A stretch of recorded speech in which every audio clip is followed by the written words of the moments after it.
il existe une réalité dont on parle peu parce qu'elle touche un point sensible que beaucoup préfèrent dissimuler. Ne pas aimer recevoir de visite n'est pas un signe de froideur ni un désintérêt pour les autres, mais souvent l'expression d'un équilibre intérieur fragile qui se construit avec le temps. Certaines personnes ressentent une pression dès que leur espace personnel est envahi, même par quelqu'un qu'elles apprécient. C'est pas un caprice, c'est une manière de protéger un monde intérieur qui a besoin de calme pour rester en harmonie. Lorsque on vit de cette façon, l'idée d'accueillir quelqu'un chez soi peut provoquer une tension subtile, comme si l'esprit anticipait le poids des interactions et la nécessité de maintenir une présence sociale constante. Ceux qui vivent cela ne sont pas isolés du monde, ils observent simplement avec plus de finesse leur propre rythme émotionnel, ils savent qu'une visite, même brève, peut bousculer leur stabilité. Il ne s'agit pas de rejeter les liens humains, mais de reconnaître que certaines sensibilités fonctionnent différemment. Certaines personnes se rechargent dans le bruit, le mouvement, la conversation spontanée. D'autres ont besoin du contraire, silence, lenteur, routine. Pour elles, l'arrivée d'un invité implique un ajustement intérieur qui demande un effort invisible, un déplacement subtil de leur centre de gravité émotionnelle. Et parce que cet effort n'est pas évident pour tout le monde, elles se retrouvent souvent incomprises. Il faut dire la vérité, accueillir quelqu'un chez soi signifie changer momentanément de rôle. On se prépare, on organise, on sourit, on écoute, on ajuste sa posture et ses réactions. Pour certains, cela se fait naturellement.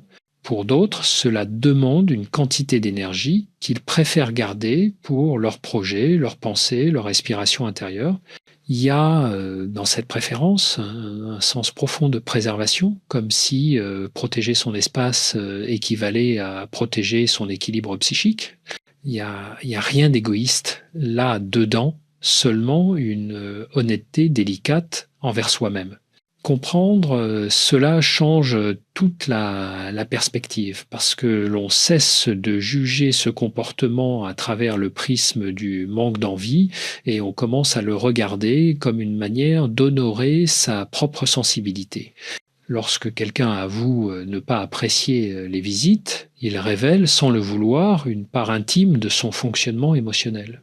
Il montre qu'il a besoin d'un environnement où il peut entendre ses pensées sans interruption, où chaque geste suit son propre rythme, où la paix n'est pas négociée.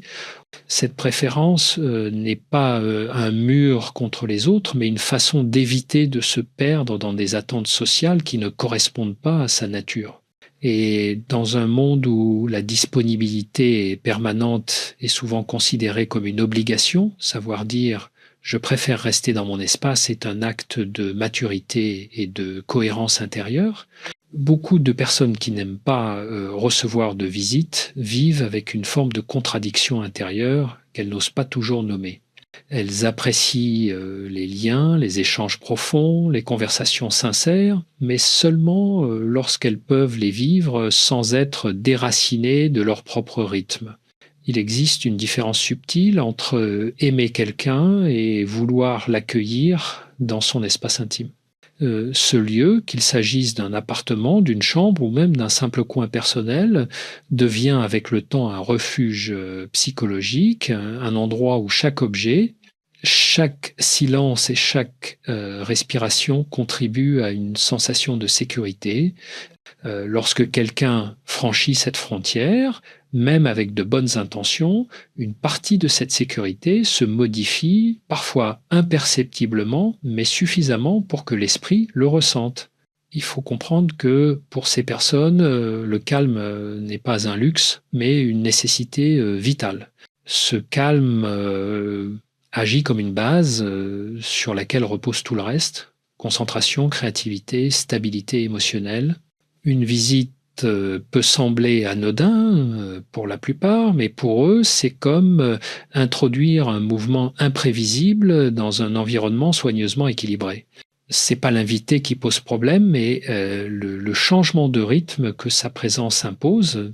Ce changement demande un ajustement intérieur que beaucoup ne voient pas, mais qui consomme une énergie réelle. C'est pour cela que certaines personnes préfèrent rencontrer leurs proches ailleurs, dans un café, dans un parc, dans un lieu neutre où l'équilibre intérieur n'est pas menacé. Ce besoin n'a rien à voir avec le manque de sociabilité. Au contraire, plusieurs de ces individus sont très attentifs, empathiques, capables d'écouter longuement et de nourrir des liens profonds. Cependant, ils ont appris que ces qualités ne se déploient pleinement que lorsqu'ils ne se sentent pas envahis.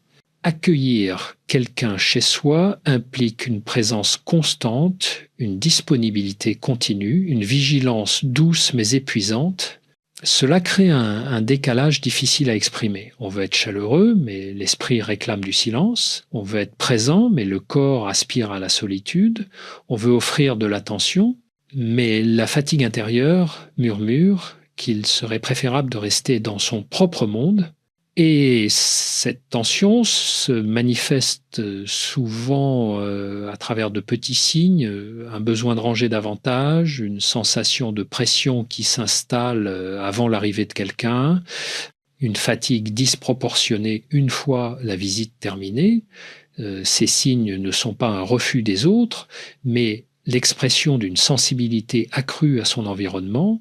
Certaines personnes ressentent les énergies, les voix, les mouvements avec une intensité que d'autres ne perçoivent pas. Ce sont des esprits qui absorbent facilement l'ambiance autour d'eux. Ils n'ont pas besoin d'un grand chaos pour se sentir saturés. Un simple changement dans l'atmosphère suffit pour les déstabiliser. Dans ce contexte, refuser une visite n'est pas une fermeture, mais une manière de préserver une paix intérieure construite avec patience. Ce qui surprend souvent, c'est que ce trait de personnalité n'apparaît pas soudainement. Il se construit au fil des années, parfois sans que la personne en soit consciente. On découvre progressivement que le confort intérieur devient un espace sacré, un lieu où l'on respire sans effort et où chaque pensée peut se déployer sans interruption. Lorsqu'on vit dans cet état d'hyper, accueillir quelqu'un revient à ouvrir la porte à un flux supplémentaire d'informations sensorielles, le ton de la voix, le rythme des pas, la manière dont l'autre se déplace dans la pièce, tout cela s'enregistre et modifie subtilement l'équilibre interne. C'est pas un choix volontaire, c'est un fonctionnement naturel, presque instinctif, que l'on tente d'expliquer sans toujours trouver les mots justes. Il existe aussi une dimension plus profonde liée à la façon dont certaines personnes gèrent leur intimité émotionnelle. Elles n'aiment pas l'idée d'être observées dans leur quotidien, même de manière bienveillante. Leur intérieur n'est pas seulement un lieu physique, mais une extension directe de leur monde intérieur. Y faire entrer quelqu'un, c'est offrir un accès partiel à ce qu'elles protègent le plus. Cela peut créer un sentiment de vulnérabilité difficile à exprimer, non pas parce qu'elles ont quelque chose à cacher, mais parce que cet espace représente leur stabilité, leur manière de se recentrer et de se réparer. Certaines personnes ont besoin de solitude pour traiter leurs émotions, réfléchir à leurs choix, retrouver leur équilibre après une journée dense. La présence d'un invité bouleverse ce processus, même si elle est agréable sur le moment. Dans une conversation intime, beaucoup de personnes qui vivent cela expliqueraient que leur difficulté n'est pas sociale mais énergétique. Elles ressentent intensément la présence des autres, comme si chaque interaction avait un poids réel dans leur corps. Accueillir quelqu'un signifie donc accueillir ce poids, le porter un instant, ajuster sa propre énergie pour éviter de surcharger l'espace commun. Cette gestion demande une attention constante, parfois imperceptible, mais qui use à mesure que la visite se prolonge. Lorsque l'invité part, on ressent souvent un besoin immédiat de silence, comme si le corps cherchait spontanément à retrouver son centre de gravité émotionnelle. Il faut aussi reconnaître que dans certains cas, ce comportement naît d'un rapport délicat avec les attentes sociales. Beaucoup sentent une pression tacite qui accompagne l'idée d'être un bon hôte, être disponible, être souriant, être prévenant, être chaleureux. Ces exigences invisibles créent une tension intérieure car elles obligent à maintenir une version d'eux-mêmes qui n'est pas toujours alignée avec leur état réel, ils se sentent responsables du confort de l'autre, même si personne ne leur demande explicitement de l'être. Cette responsabilité émotionnelle, ajoutée à la présence physique de l'invité, crée une charge mentale que certains préfèrent éviter pour ne pas perdre leur équilibre. Ce n'est donc pas un refus de relation, mais une manière subtile d'éviter la surcharge. Ce qui est fascinant, c'est que cette préférence pour préserver son espace personnel ne signifie pas un rejet du lien humain, mais plutôt une manière différente de le vivre. Certaines personnes se sentent plus elles-mêmes lorsqu'elles peuvent choisir le moment, le lieu et l'intensité des interactions. Dans leur esprit, la relation ne perd rien en authenticité si elle se déroule ailleurs que chez elles. Au contraire, elles pensent souvent offrir le meilleur d'elles-mêmes lorsqu'elles ne sont pas contraintes de gérer simultanément leur environnement intérieur. Cette liberté permet de totalement présente, d'écouter sans tension, de s'engager dans la conversation sans se sentir dispersée entre ce qu'elles ressentent et ce qu'elles doivent montrer. Cette dynamique révèle une vérité importante sur la sensibilité émotionnelle. Certaines personnes absorbent les états d'esprit des autres comme une éponge et la proximité physique amplifie ce phénomène. Avoir quelqu'un chez soi signifie intégrer son humeur, ses gestes, son agitation ou son calme dans un espace normalement maîtrisé. Cela peut provoquer une surcharge subtile, une agitation interne qu'elles ne comprennent qu'après coup, lorsque le silence revient et que l'esprit tente de réorganiser ce qu'il a ressenti. Cette saturation émotionnelle n'est pas un défaut, mais une caractéristique d'esprit qui perçoivent avec plus d'acuité ce que d'autres filtrent naturellement. Dans une conversation plus profonde, on comprendra que ces personnes ne cherchent pas à s'isoler, mais à éviter de se perdre dans la présence de l'autre. Leur espace personnel est une façon de se rassembler, de se recentrer, de retrouver leur rythme naturel. C'est un refuge où elles savent exactement comment respirer, comment se reposer, comment se remettre en ordre après une journée exigeante. Faire entrer quelqu'un dans cet espace, c'est accepter que tout cela se modifie momentanément. Pour certains, ce déplacement interne est presque imperceptible. Pour d'autres, il est si intense qu'il peut les fatiguer pendant plusieurs heures, voire plusieurs jours. C'est pas un choix conscient, mais une adaptation énergétique qui se produit malgré eux. Il y a également ce paradoxe subtil. Beaucoup de personnes qui se sentent ainsi aiment profondément leurs proches, apprécient la compagnie et savent créer des liens sincères. Ce qui les freine, ce n'est pas la relation elle-même, mais la forme qu'elle prend lorsqu'elle envahit leur zone d'équilibre. Accueillir quelqu'un chez soi demande une disponibilité totale, une capacité de rester ouvert sans ressentir d'intrusion. Ce niveau d'ouverture, certaines personnes ne peuvent l'atteindre sans sacrifier une part de leur stabilité. Elles préfèrent donc préserver leur énergie pour des échanges plus naturels, plus légers, où elles ne sont pas divisées entre être présentes pour l'autre et se protéger intérieurement. Ce phénomène révèle aussi une relation particulière au silence. Pour beaucoup, le silence n'est pas un vide à combler, mais un environnement essentiel où l'esprit peut enfin se déposer. Dans un monde où les sollicitations sont constantes et où l'on s'habitue à répondre à tout, certains développent une sensibilité accrue à la moindre perturbation. Lorsque quelqu'un entre dans cet espace silencieux, même sans bruit, il modifie cette atmosphère interne. C'est comme une légère onde qui traverse un lac immobile. C'est pas destructeur, mais cela change tout. Pour ceux qui vivent en équilibre grâce au calme, cette transformation subtile suffit à les déstabiliser, car leur stabilité repose précisément sur la capacité de rester connectés à eux-mêmes sans interruption. Il faut comprendre que le silence n'est pas seulement sonore, mais également émotionnel. Accueillir une personne signifie accueillir son énergie, son rythme, son état du moment. Certaines présences sont légères, apaisantes, presque transparentes. D'autres portent avec elles leurs inquiétudes, leur agitation, leurs pensées bruyantes. Ceux qui sont sensibles à ces variations ressentent ces mouvements avec une intensité particulière, même si l'autre ne dit rien. Cette sensibilité transforme chaque visite en un véritable échange invisible où les émotions circulent en silence et s'impriment dans le corps. Après cela, ils ont besoin de temps pour retrouver leur propre fréquence intérieure. Dans une perspective plus intime, ceux qui n'aiment pas recevoir de visite expliquent souvent que être chez eux représente l'un des rares endroits où ils n'ont pas besoin de jouer un rôle. Ils n'ont pas à montrer de la disponibilité, à sourire par politesse ou à contrôler leur posture. Ils peuvent être fatigués, silencieux, distraits, sans avoir à s'en justifier. Lorsqu'une visite survient, cette liberté disparaît instantanément. Même avec quelqu'un de proche, un certain degré de représentation sociale s'installe automatiquement, comme une armure légère que l'on enfile par habitude. Ce passage involontaire de l'authenticité totale à la présence contrôlée crée une tension intérieure difficile à expliquer, mais profondément réelle pour ceux qui la vivent.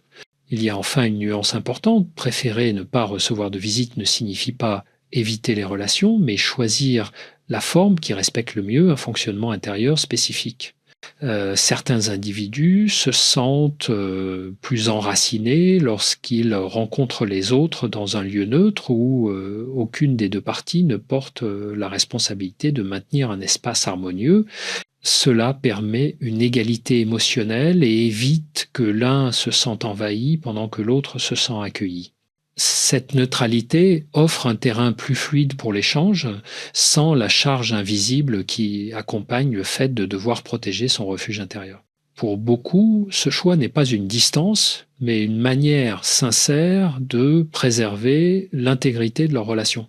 Il existe une autre dimension encore plus subtile dans cette manière de fonctionner, une dimension que beaucoup n'assument qu'en confidence.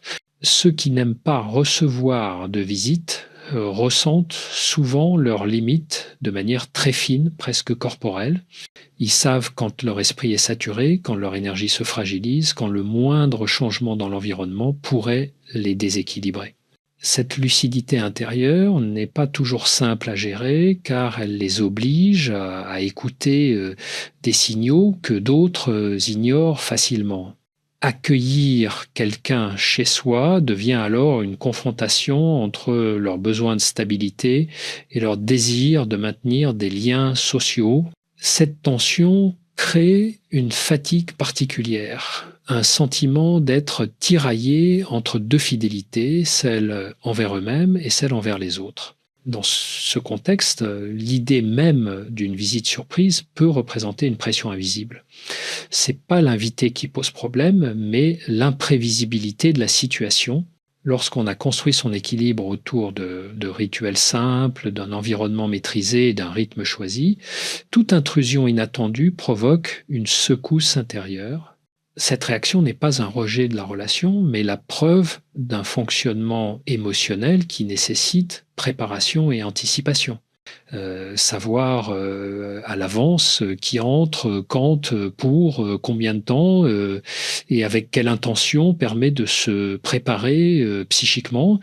Sans cette préparation, certains ressentent un dérangement profond, même si l'intention de la visite est bienveillante.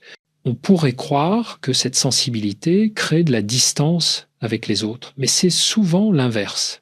Ces personnes savent accorder une attention sincère, profonde, lorsqu'elles sont dans un état émotionnel stable. Elles ne se dispersent pas, elles n'offrent pas une présence fragmentée. Elles préfèrent s'engager pleinement, mais pour cela, elles doivent préserver leur espace intérieur. En réalité, cette manière de fonctionner améliore leurs relations lorsque l'entourage comprend leur rythme. Elles deviennent capables d'écoute authentique, de présence véritable, parce qu'elles ne se sentent pas envahies. Leur solitude choisie n'est pas un mur, mais un terrain fertile où elles poussent leurs racines pour ensuite offrir des relations plus stables et plus honnêtes. Il faut également mentionner que cette relation particulière à l'espace personnel révèle souvent un haut degré d'introspection. Ce sont des personnes qui réfléchissent beaucoup, qui perçoivent les nuances émotionnelles, les intentions implicites, les micro-changements d'ambiance. Leur esprit fonctionne comme un radar permanent, captant des détails que la plupart ne remarquent pas. Cette hyperperception leur permet de comprendre les autres avec une grande finesse, mais elle les expose aussi à un risque de surcharge. C'est pour cette raison qu'elles défendent leur espace privé avec tant de soin. Elles savent que c'est là qu'elles peuvent se régénérer et éviter de se dissoudre dans l'émotion collective.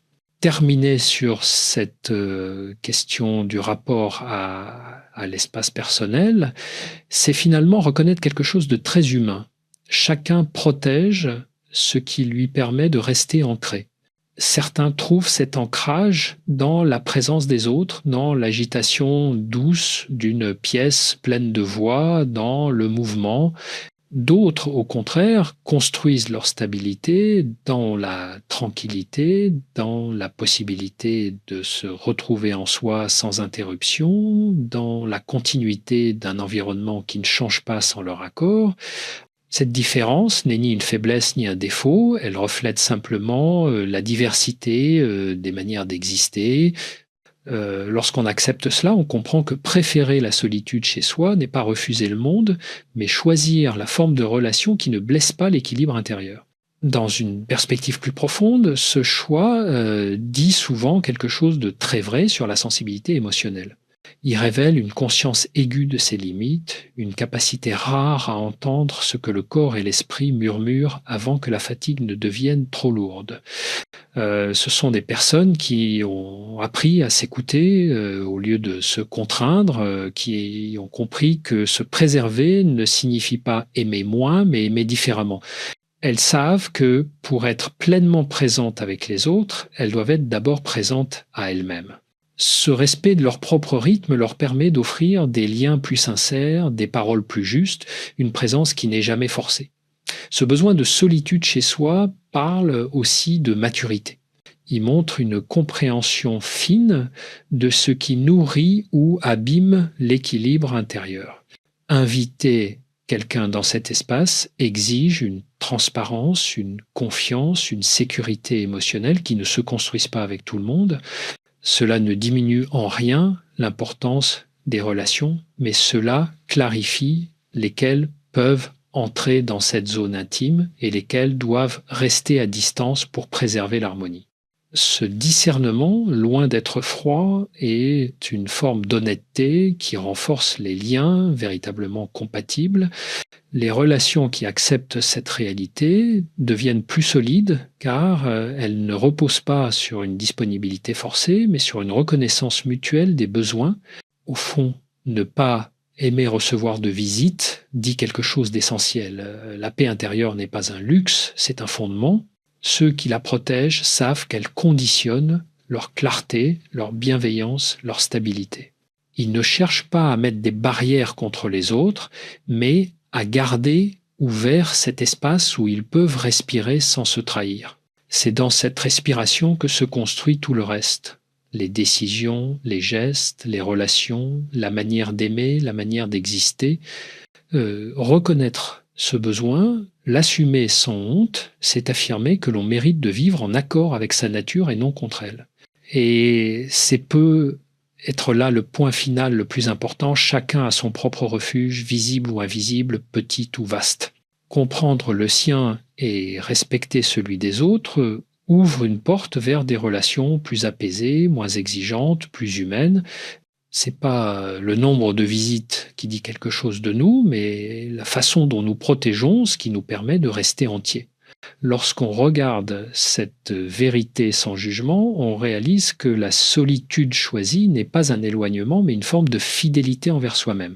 Et c'est dans cette fidélité silencieuse que l'on trouve la liberté d'accueillir les autres au moment juste, d'une manière qui ne blesse ni l'un ni l'autre.